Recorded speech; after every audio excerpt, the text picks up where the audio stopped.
Hi అండి. అందరికీ good morning. అందరూ ఎలా ఉన్నారండి? మేమైతే చాలా బాగున్నాం. అలాగే మీరు ఇంకా చాలా చాలా బాగుండాలని మనస్ఫూర్తిగా కోరుకుంటున్నాను. ఇవాళ నేను నా ఫ్రైడే మార్నింగ్ రొటీన్ని మీతో షేర్ చేసుకుంటానండి. ఇక్కడ ఫ్రైడే కాబట్టి మార్నింగ్ లేవగానే ఇంకా నేను ఇల్లంతా అదే హాల్ దగ్గర అంతా నీట్గా కడిగేస్తున్నాను. ఈ మొక్కలు వేసిన తర్వాత పాట్స్లో మట్టి అనేది రీఫిల్ చేసిన దగ్గర నుంచి ఆ ప్లాంట్స్లో వాటర్ పోస్తుంటే మట్టి అనేది బయటకు వచ్చేస్తుందండి. ఇది ఇంకా చాలా పెద్ద తలకాయ నొప్పిలా ఉంది. ఇంకా అస్తమానం మట్టి వచ్చేయడం వల్ల ఇంకా డైలీ కడగాల్సి వస్తుంది. నార్మల్గా కూడా డైలీ కడుగుతాం, బట్ ఏంటంటే ఇక్కడ ఇంకా ఎక్కువ ఎఫర్ట్స్ పెట్టాల్సి వస్తుంది.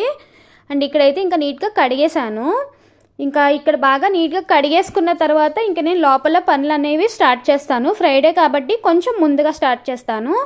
అండ్ ఇంకా కడిగేసి వచ్చిన తర్వాత ఇంకా నేను వాషింగ్ మిషన్లో బట్టలు అయితే వేస్తున్నానండి. ఇంకా బట్టలు అయితే లోపలే ఉంటే మాకు ఇంకా దానికి సపరేట్ బ్యాగ్ ఏం పెట్టుకోలేదు. ఇంకా లోపల ఉన్న బట్టలన్నీ తీసుకెళ్ళి వాషింగ్ మిషన్లో అయితే వేసేస్తాను. అండ్ నాకు ఇక్కడ ఒక డౌట్ అండి, ఎవరో కానీ నాకు చెప్పారు ఫ్రైడే పూట బట్టలు అలాంటివి కూడా వాష్ చేయకూడదు, ఇల్లు అవి దులపొద్దు అని చెప్పేసి. అది ఎంతవరకు కరెక్టో నాకు తెలియదండి. మీలో ఎవరికైనా తెలిస్తే కింద కామెంట్ చేయండి. అంటే అట్లా చెయ్యొచ్చా చెయ్యకూడదా అని.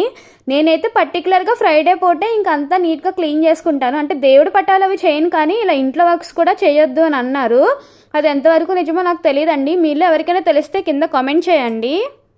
నా ఉద్దేశం ప్రకారం ఫ్రైడే పూట ఇంకా మాసిన బట్టలు చెత్త అంతా ఉండొద్దు అని నేను అనుకుని ఆ రోజు ఇంకా ఎక్కువగా క్లీన్ చేస్తాను. నాకు తెలిసినంత వరకు దేవుడి పట్టాలే క్లీన్ చేయకూడదని విన్నానండి. ఒకవేళ మీకు తెలిస్తే కనుక ప్లీజ్ కామెంట్ చేయండి. ఇంకా వాషింగ్ మిషన్లో బట్టలు వేసిన తర్వాత అక్కడ పక్కన కూడా నీట్గా తుడిచేస్తున్నాను. ఇంకా మా హస్బెండ్ అయితే పైకి వెళ్ళి మోటార్ అయితే ఆన్ చేశారు. ఇంక ఇక్కడ ఈ బకెట్లో అయితే వాటర్ అయితే ఫిల్ చేసేస్తున్నాను. చెప్పాను కదండి, ఇంకా మనకి మొక్కలకి వాటర్ కావాలి కాబట్టి ఇంకా డైలీ కడగాల్సి వస్తుంది కాబట్టి ఇంకా బకెట్స్లో కూడా పట్టేస్తున్నాను. నార్మల్గా అయితే బకెట్స్లో పట్టను, ఎందుకంటే మేము ఇద్దరమే కాబట్టి మాకు వాటర్ అంతగా ఏమీ ఖర్చు అవ్వవు అనమాట. కానీ ఇప్పుడు ఏంటో ఎక్కువ ఎఫర్ట్స్ పెట్టాల్సి వస్తుంది. అండ్ మొక్కలు తెచ్చినప్పుడు ఈ బాగానే ఉన్నాయండి. అంటే పువ్వులు కూడా బాగానే వచ్చాయి. చిన్న మొక్కలైనా కానీ మందారాలకు కూడా పువ్వులు బాగానే వచ్చాయి. మేము దేవుడికి కూడా పెట్టుకునేదాన్ని. ఈసారి ఏంటో మొక్కల్లో మట్టి మార్చిన తర్వాత నుంచి ఇంకా పువ్వులు రావడం మానేశాయి. ఇంకా ఆకులు కూడా వడిలిపోతున్నట్టు అలా అనిపిస్తున్నాయి. అంటే ప్రాబ్లం మాదా లేకపోతే ఎండ వల్ల అనేది తెలియడం లేదు. అంటే ఎండలకు తగలట్లేదా అంటే మా మొక్కలు ఎండల్లోనే ఉంటాయండి. అంటే కొంచెం కర్టెన్స్ ఉన్నాయి, కానీ కర్టెన్ వల్ల మన సమ్మర్ ఎండ అయితే తగ్గదు కదా, ఏమో తెలియడం లేదు. మీకేమైనా తెలిస్తే కింద కామెంట్ చేయండి. అండ్ ఇక్కడైతే ఇడ్లీ బ్యాటర్ అనమాట, ఎంత బాగా పులిసిందోనండి. ఫస్ట్ టైం నాకు ఇడ్లీ బ్యాటర్ ఎంత పర్ఫెక్ట్గా వచ్చిందనమాట. ఇదైతే ఎక్కువ పిండి అనమాట. నేను అనుకున్నాను ముందు కొంచెం గారెలకి వేద్దాము, మిగిలింది ఇడ్లీకి కలుపుదామని. కానీ ఇంకా గారెలు వేయడానికి నాకు ఆ రోజు వర్క్ క్లాసులు అవ్వలేదు. అందుకే ఇంక మొత్తం అంతా ఇడ్లీకి కలిపేశాను.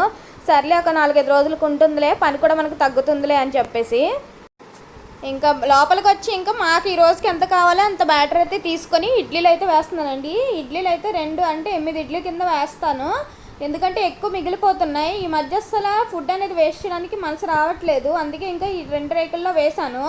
ఇంత వేసినా కానీ మళ్ళీ పిండి కొంచెం మిగిలిపోయిందనమాట. దాంతో ఇంకా దిబ్బరొట్టులా వేద్దాము, ఫస్ట్ డే కదా దిబ్బరొట్టు బాగుంటుంది అని చెప్పేసి ఇంకా దిబ్బరొట్టు కూడా చేస్తాను. ఇంక ఈ 2 రేకుల్లోనే ఇడ్లీ వేసాను అనమాట. ఫస్ట్ టైం నెయ్యి అప్లై చేశాను. నెయ్యి ఎప్పుడు ఉన్నా కానీ మేమైతే అంత ఇష్టంగా నాకు నెయ్యి వేయడం వల్ల స్పైస్ తగ్గుతుంది అని అనిపిస్తుందండి. నాకైతే ఏదైనా కానీ స్పైసీగా తినడం అంటేనే ఇష్టం. ఇంకా ఇడ్లీలు అయితే పెట్టేశానండి. ఇప్పుడు ఇంకా చట్నీ అయితే చేస్తాను, దెబ్బరొట్టి చివర్లో వేస్తాను. ఇప్పుడైతే ఇంకా నేనేమనుకున్నానంటే ఎవ్రీడే చట్నీస్ చేయడం ఒక పెద్ద హెడేక్ అయిపోతుంది. అంటే మనందరికీ ఎప్పుడు తెలిసిందే, అంటే చట్నీస్ 2-3 రోజులకు చేసుకోవచ్చు. కానీ నేను ఏం చేస్తానంటే మనకు ఒక రోజుకి ఎక్కువ, రెండో రోజుకి తక్కువ అయినట్టుగా చేస్తాను క్వాంటిటీ. అంటే నాకు ఇంకా పర్ఫెక్ట్ క్వాంటిటీ తెలియట్లేదు ఇద్దరికి. దానివల్ల ఏంటంటే కొంచెం మిగిలిపోయినా దాన్ని మళ్ళీ పడేస్తున్నాను, ఎందుకంటే అది నెక్స్ట్ డేకి ఎటు కాకుండా ఉంటుంది కదా అని చెప్పేసి. బట్ ఎందుకో నాకు తెలియక ఫుడ్ని వేస్ట్ చేస్తున్నాను, అలాగే పనులు కూడా డబుల్ పెట్టేసుకుంటున్నాను అని అనిపించింది. అందుకే ఏం చేస్తున్నానంటే ఇవాళ 3 రోజులకి సరిపడా చట్నీ ఒకేసారి చేస్తున్నాను. అందుకే అన్ని పల్లీలు తీసుకున్నాను.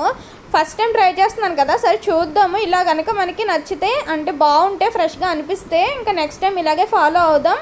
ఏదో ఒకలాగా పని అనేది తగ్గించుకుందాం. నేను తెలియక పనిని పెంచేసుకుంటున్నానేమో అనిపించింది. అందుకోసం ఇంకా పల్లీలు, జీలకర్ర, ఇంకా పచ్చిమిర్చినండి కొంచెం పండిని అనమాట. కానీ ఈసారి పచ్చిమిర్చి ఘాటు మామూలుగా లేదు, చాలా ఎక్కువగా ఉంది.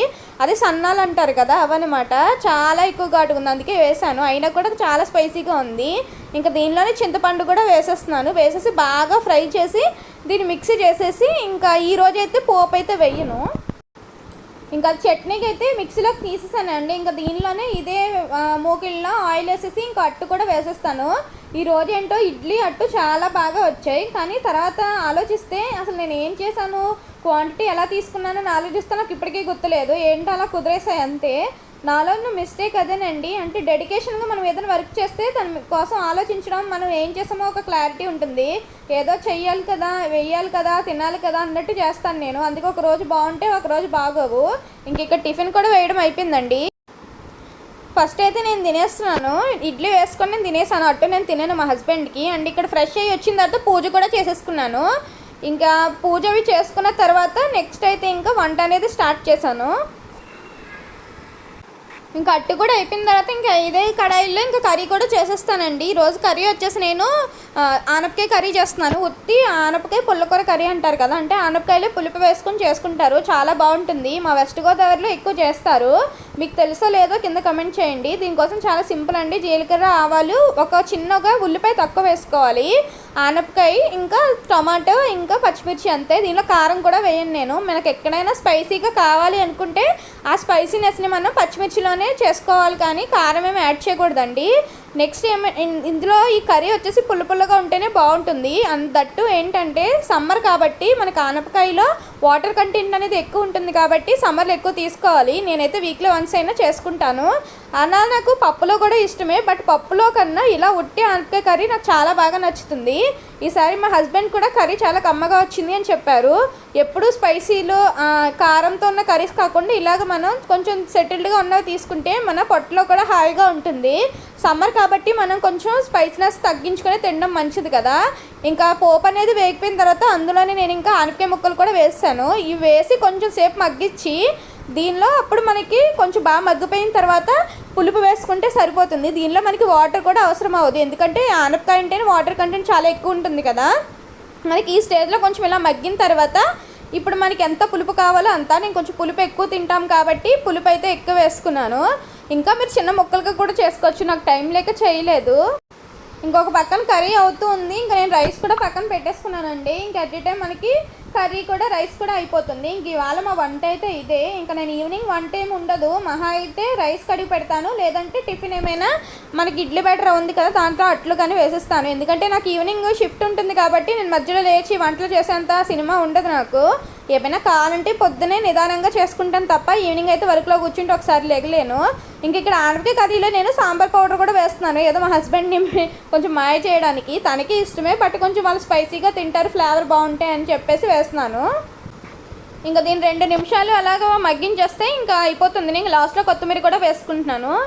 ఇంక ఇదేనండి ఇవాళ మన లంచ్. అలాగే నా ఫ్రైడే రొటీన్ కూడా. ఇంక ఈవినింగ్ అయితే ఏముండదు, మళ్ళీ తిన్నవన్నీ గిన్నెలన్నీ క్లీన్ చేసుకోవడం, మళ్ళీ రేపటి కోసం ఆలోచించడమే. ఇంక ఇవాళతో నా వర్క్ అంటే వంట సెక్షన్ వరకు అయిపోయినట్టే.